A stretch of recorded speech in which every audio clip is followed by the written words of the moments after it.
Jadi ini Indonesia ini biasanya itu impor. Ya. Cerutu itu impor. Bangga bener dengan cerutu impor. Sekarang cerutu Indonesia itu kalau menjadi tuan rumah di negeri sendiri, hampir katakan tuan rumah di negeri sendiri. Mayoritas cerutu Indonesia itu paling sekarang sudah, pada saat Pak Jokowi ada itu nggak sampai 1 juta batang. Sekarang 10 juta batang ada. Jadi sebenarnya image tadi bahwa Indonesia itu tidak pernah bikin cerutu. Oh gitu ya. Orang Asia Pasifik sampai Eropa semua itu nggak percaya Indonesia bisa bikin cerutu enak. Ya. Setelah kami masuk, mereka mulai percaya. Berapa konsep dalam 1 tahun untuk dari bisnis cerutu dan tembakau? Cluenya saja. Ya, cluenya aja Mas. Cluenya saja 5 tahun mendatang kami sudah IPO. Sudah baik. Itu syarat IPO udah kelihatan di situ. Ya, syarat IPO memang berat ya. Ya, itu ya Mas ya. Itu udah kelihatan.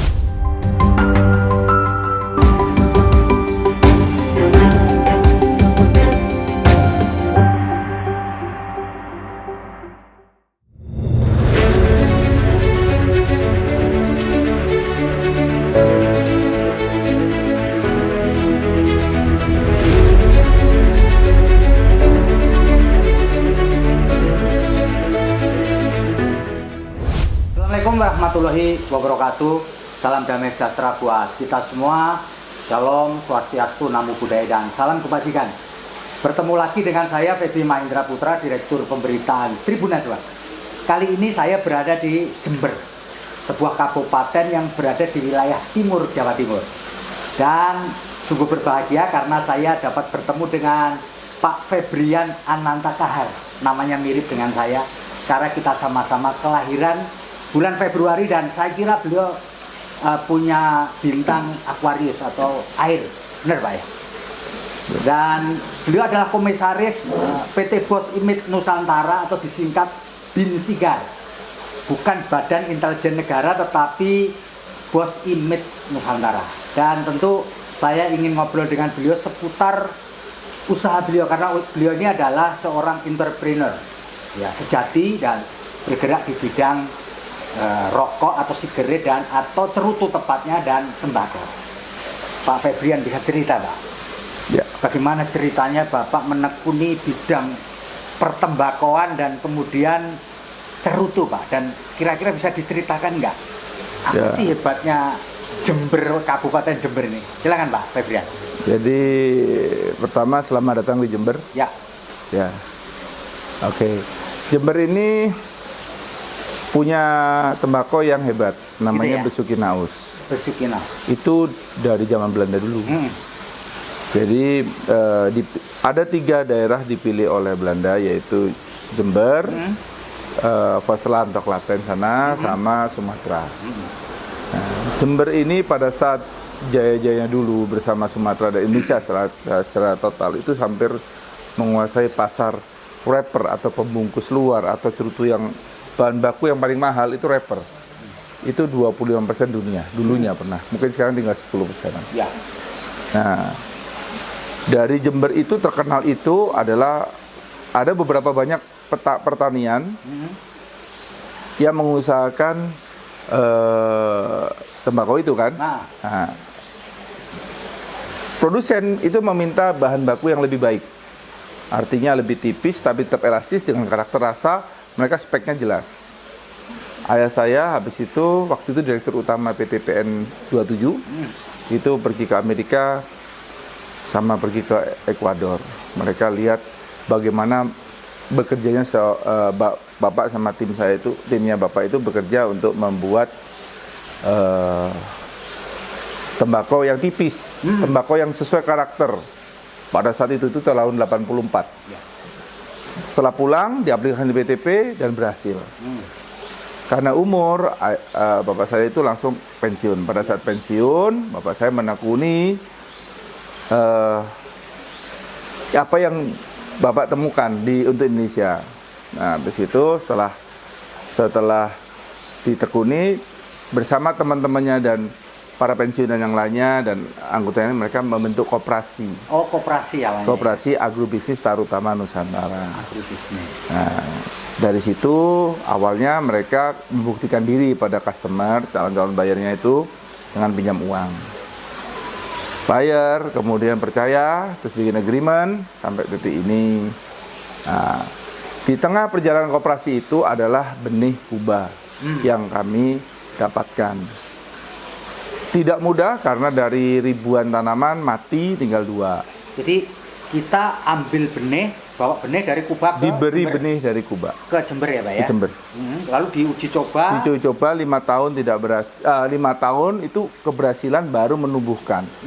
Dari kematian 98-90% itu menjadi sekarang kematiannya sekitar 5-10%. Oh.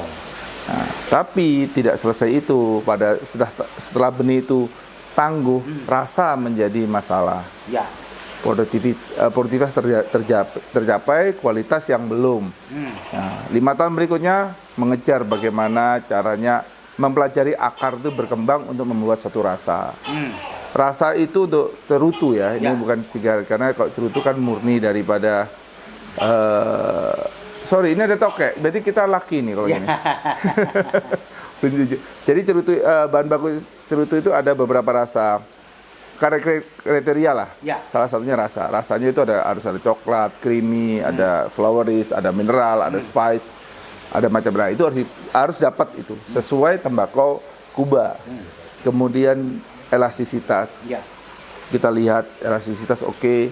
Kemudian daya bakar. Dia terbakar nggak? Habis itu kemudian abunya putih nggak? Sampai begitu. Syarat itu tercapai, barulah sekitar tahun 2012 itu ayah saya mencoba menjual. Begitu panjang perjalanan. Dari tahun 90-an sampai 2012. Mencoba menjual. Ada yang beli.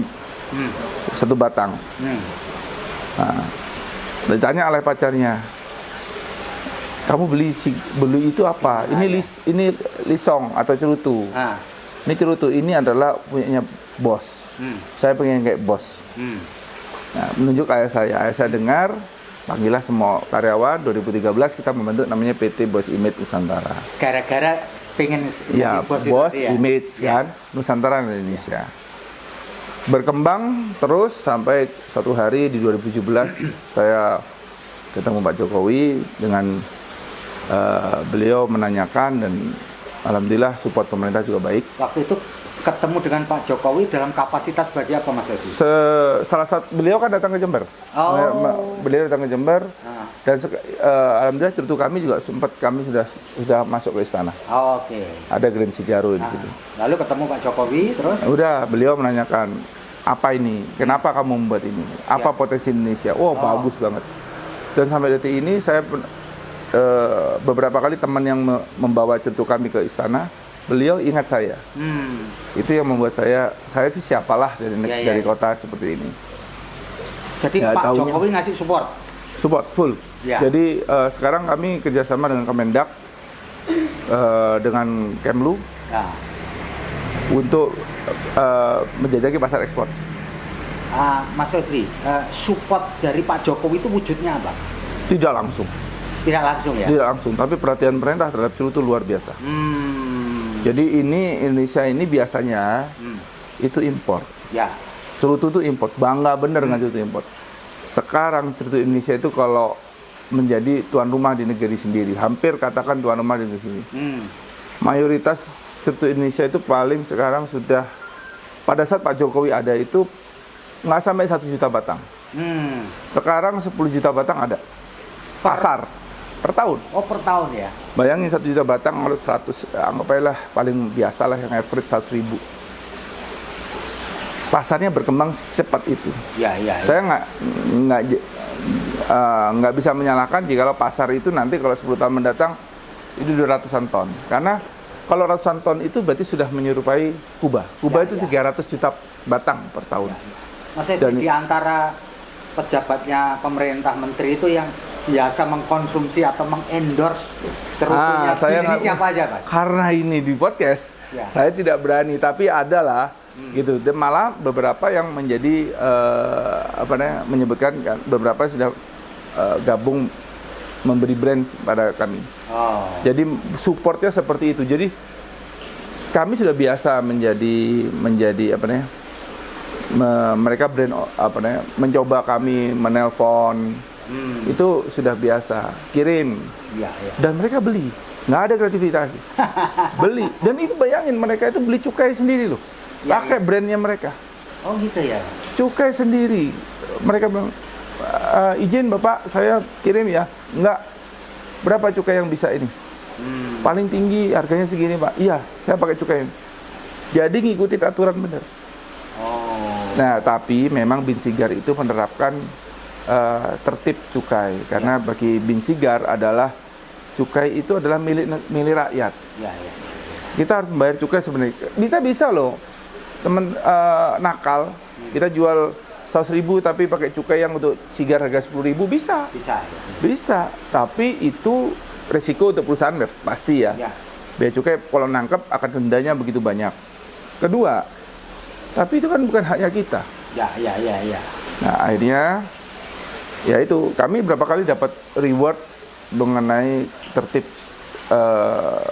salah satu yang prestasi cukainya baik, dan kami alhamdulillah sekarang rekornya nomor 2 di Indonesia. Oke, Pak Febri bisa cerita enggak kenapa tembakau Jember ya bisa diterima oleh pasar Eropa itu, gimana itu? Ya, jadi memang pertama memang Belanda ya. Belanda dan memang Belanda menentukan Jember. Jember itu karakter tanahnya, rakyatnya itu support terhadap tembakau. Oke lah, kita juga bilang Fasterland sama Delhi, Medan. Dia juga support. Disupport oleh dua itu, tanah sama rakyatnya support. Tapi pemerintahnya juga support di Jember. DBHCT itu kembali ke Jember benar oleh pemerintah Jawa Timur. Jadi benar-benar berputar. Keuangan itu berputar. Mungkin nggak terjadi di daerah lain. Nah, Jember ini kalau yang utama kami sudah mencoba menanam di kabupaten-kabupaten lain. Jember ini kekuatan utama di pekerjanya. Tenaga kerja yang SDM yang ada di Jember itu luar biasa. Rajin. 6:30 sudah mulai start kerja. 3:30 selesai.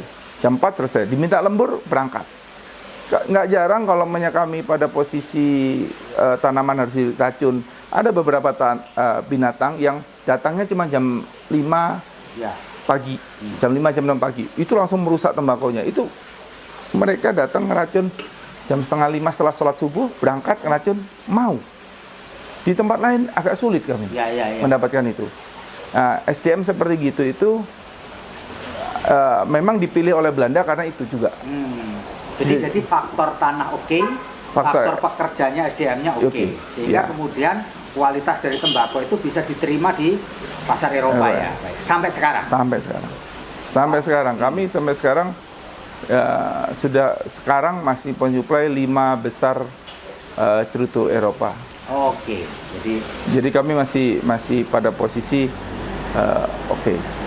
Pak Febri, kalau boleh cerita, apa hambatan yang pernah dialami oleh Bos Image Nusantara ketika dia menjadi supplier tembakau Jember ke Eropa, lalu kemudian membuat cerutu atau lisong, apa yang pernah crucial point yang pernah dialami? Jadi sebenarnya image tadi bahwa Indonesia itu tidak pernah bikin cerutu. Gitu ya. Orang Asia Pasifik sampai Eropa semua itu nggak percaya Indonesia bisa bikin cerutu enak. Ya, setelah kami masuk, mereka mulai percaya. Akhirnya didukung oleh waktu itu Pak Lanyala Mataliti. Beliau datang ke sini mendeklarasi Jember Kota Cerutu Indonesia. Itu sebagai branding bahwa tembakau Jember dan cerutu Jember itu bagus. Dan itu event yang Festival Jember Kota Cerutu Indonesia itu adalah festival terbesar di Asia Pasifik. Jadi pencerutu pada datang ke sini. Nah, itu untuk menguatkan branding. Memang untuk mengeliminir kelemahan tadi di mana cerutu Indonesia itu dianggap cerutu yang tidak berkualitas. Ya. Nah, sekarang mereka udah terbuka, orang Indonesia juga terbuka. Bahwa cerutu kita oke ya. Ya, terbukti dengan pasar yang begitu besar sekarang, cukup besar untuk cerutu. Perkembangannya itu hampir 100% setiap tahun. Hampir 100%. Mas Febri, kalau boleh diceritakan pasar terbesar cerutu kita ini, bin ini, di luar Indonesia mana aja? Kami masih Cina. Oh, Cina. Kami Masih Cina nah, ya? tapi sudah Malaysia, Asia Tenggara ini hampir semua sudah mulai kami garap. Iya.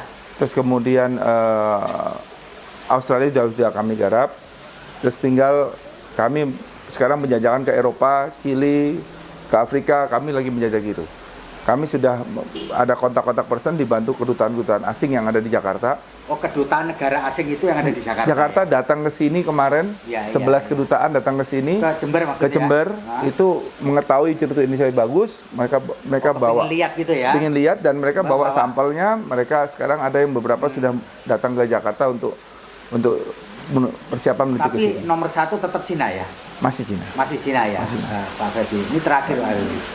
Nah, kalau memang itu menjadi satu potensi Jember yang bisa membawa Jember ke luar negeri ya, cerutu lalu kemudian tembakau Jember itu, apa yang kita bisa lakukan ke depan?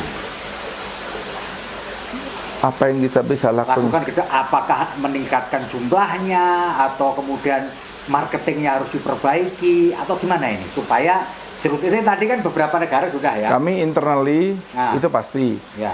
Kami terus mencoba untuk menjadikan brand kami adalah brand yang cukup untuk menggebrak pasar. Ya. Karena terus terang kalau cerutu kami tergolong cerutu murah tapi berkualitas. Kenapa cerutu murah? Karena dengan harga segitu kami bisa hidup masih. Ya. Jadi kami tidak akan masih ada marginnya. Masih ada marginnya, ya. Masih ada cukup untuk apalagi kalau ekspor kan tidak ada PEP. Cukai itu kan hampir 40% sendiri. Kalau harga tertentu, ada yang bisa sampai 60% kalau harga di atas 2.000. Ya. Nah, cukai, PPN, terus kemudian dispenda itu kan besar. Tapi kalau kita ekspor itu kosong. Ya, nol ya. Nol kan. Nah, itu yang membuat kami bisa bertarung di luar. Ya. Nah, kami bisa bertarung di luar. Jadi apa yang dilakukan adalah memang kita harus memperbanyak jaringan dan ini terus-terusan datang. Ini kemarin Vietnam datang, Oke, start biasanya 45.000. Kemarin 45.000 batang. Lumayan lah. Ya. Lumayan. Dia untuk start awal lumayan. Mas, boleh cerita nggak? Ini estimasi saja. Kalau nggak keberatan nih ya, berapa konsep dalam 1 tahun untuk dari bisnis cerutu dan tembakau? Cluenya saja. Ya, cluenya aja Mas. Cluenya saja 5 tahun mendatang kami sudah IPO. Sudah itu syarat IPO udah kelihatan di situ. Ya, syarat IPO memang berat ya. Ya, Mas, itu udah kelihatan. Jadi memang kembali lagi tadi apa yang harus ditingkatkan dari kami itu, dari pemerintah daerah pasti. Kami itu bekerja sama dengan UMKM untuk box-boxnya itu. Box-boxnya. Box, kertas, segala macam itu. Nah, support pemerintah daerah adalah bisa edukasi kepada UMKM. Bisa pinjaman lunak lewat perbankan pemerintah dan lunak. Kemudian kami juga butuh regulasi yang mungkin cukai itu kan ada expirednya ya, ada masa minimal beli segala macam. Mungkin regulasi itu bisa tapi kami survive, kami oke dengan itu. Tapi perkembangan pabrikan lain agak berat dengan itu. Akhirnya mereka ngambil jalan agak nakal itu. Tapi kalau saya oke, karena sudah dihitung. Iya. Nah, itu ya Mas Evi ya. Itu. Baiklah Tribuners, ngobrolnya tidak panjang, tapi kita bisa dapat gambaran bahwa Kabupaten Jember ini bukan wilayah yang kaleng-kaleng, karena sejak dari dulu terkenal sebagai penghasil tembakau dan dalam beberapa tahun belakangan ini sebagai produsen cerutu yang bisa diterima oleh pasar di luar negeri. Kita dengar bunyi tokek, kata Mas Febri, hoki. Semoga kita semua dalam kondisi hoki dan sehat-sehat saja. Saya Febri Mahendra Putra, pamit undur diri. Kita akan ngobrol dengan tokoh yang lainnya. Assalamualaikum warahmatullahi wabarakatuh. Salam damai sejahtera buat kita semua. Om Swastiastu, Namo Buddhaya, dan salam kebajikan, dan jangan lupa tetap bahagia.